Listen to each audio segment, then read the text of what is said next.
नमस्कार, मी आहे मयुरी आणि आजचा ब्लॉग आहे पराठ्याचा.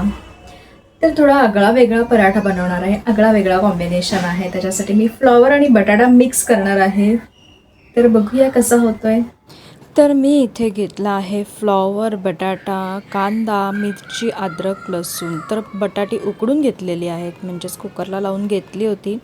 तर आता मी कांदा कापून घेते. कांदा पण मस्ट आहे. कांद्याने खूप छान टेस्ट येते, त्याच्यामध्ये क्रंचीनेस येतो. तर एकदम बारीक असं कांदा आपल्याला कापून घ्यायचा आहे आणि अंदाजपंचे घ्यायचा आहे. अगदी पूर्ण एक पण नाही घेतला आहे मी, थोडा बाजूला काढून ठेवला आहे साईडला. आणि कांदा कापल्यानंतर कोथिंबीर पण एकदम बारीक चिरून घ्यायचं आहे. आणि लक्षात ठेवायचं की कोथिंबीर धुतल्यानंतर तिला थोडं नितळायला ठेवायचं आहे. डायरेक्ट पाण्यातून काढून घ्यायची नाही आहे, नाहीतर मग पाणी सुटतो जो बॅटर असतो त्याला आणि ते चिटकण्याची शक्यता असते पिठाला.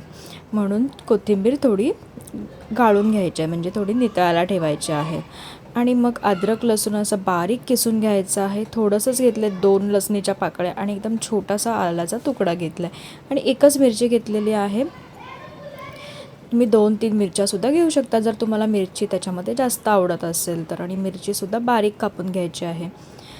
आणि हे सगळ्या गोष्टी मस्तपैकी मिक्स करून घ्यायच्या. तर आता मी दाखवते. कांदा, कोथिंबीर, मिरची, अद्रक असा किसून घेतला आणि जो फ्लॉवर आहे ना तो सुद्धा किसून घ्यायचा आहे, शिजवून घ्यायचा नाही आहे. आणि फ्लॉवरसुद्धा धुतल्यानंतर त्याला नितळत ठेवायचं, त्यातलं पाणी सगळं निघून जायला पाहिजे. अगदी पाण्यातून काढून लगेच घ्यायचं नाही आहे.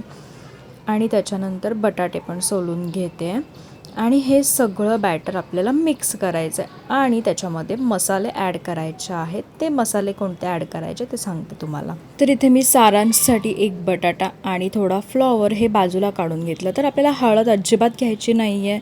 लाल तिखट मिरची पावडर घ्यायची आहे. त्याच्यानंतर गरम मसाला जो घरामध्ये असेल गोडा मसाला तो. त्याच्यानंतर मी एव्हरेस्टचा चाट मसाला घेतलेला आहे. त्याच्यानंतर थोडी जिरा पावडर, थोडी धणा पावडर आणि काश्मीरी मिरची पावडर जर असेल तर वापरायची आहे. आणि चवीसाठी मीठ घ्यायचं आहे.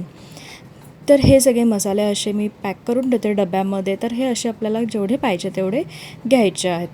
त्यानंतर आपल्याला हे मिश्रण कांदा वगैरे टाकून, कोथिंबीर, मिरची हे सगळं टाकून त्याच्यामध्ये आपल्याला मिक्स करून घ्यायचं आहे.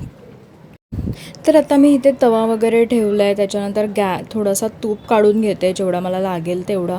कारण का डायरेक्टली डब्यामधून तूप घ्यायला व्यवस्थित जमत नाही जेव्हा आपण पराठे शेकवत असतो तेव्हा. तर असं वेगळं वाटीमध्ये किंवा डिशमध्ये काढून घेते आणि हे सगळं मिश्रण एकत्र करायचं आहे. आणि जर का हे मिश्रण एकत्र करताना बटाटा आपल्याला जर अख्खा वाटत असेल तर आपल्याला ह्याला स्मॅश करायचं आहे थोडंसं, तर स्मॅशरने. आणि हे असं मस्त एकजीव होऊन जातं. थोडं टेस्ट करून बघायचं मीठ कमी आहे का. जर मीठ कमी असेल तर त्यात ॲड करायचं, कारण का पीठ मळताना मी त्याच्यामध्ये मीठ घेत नाही. तर हे व्यवस्थित असं राऊंड वाटी बनवायची, त्याच्यामध्ये स्टफिंग भरायचं आणि मस्त अशा हलक्या हाताने पराठे लाटायचे आणि मस्त खरपूस असे शेकवून घ्यायचे तूप लावून वरतून. आणि नंतर सर्व करताना थोडा बटर पण ॲड करायचा त्याच्यावर. आणि मस्त दहीमध्ये जर तुम्ही साखर खात असाल तर साखर ॲड करायची किंवा गूळ ॲड करायचा आणि मस्त गरम गरम पराठे दहीसोबत आणि बटरसोबत एन्जॉय करायचे. व्हिडिओ आवडला असेल तर लाईक करा, शेअर करा, सबस्क्राईब करा. बाय.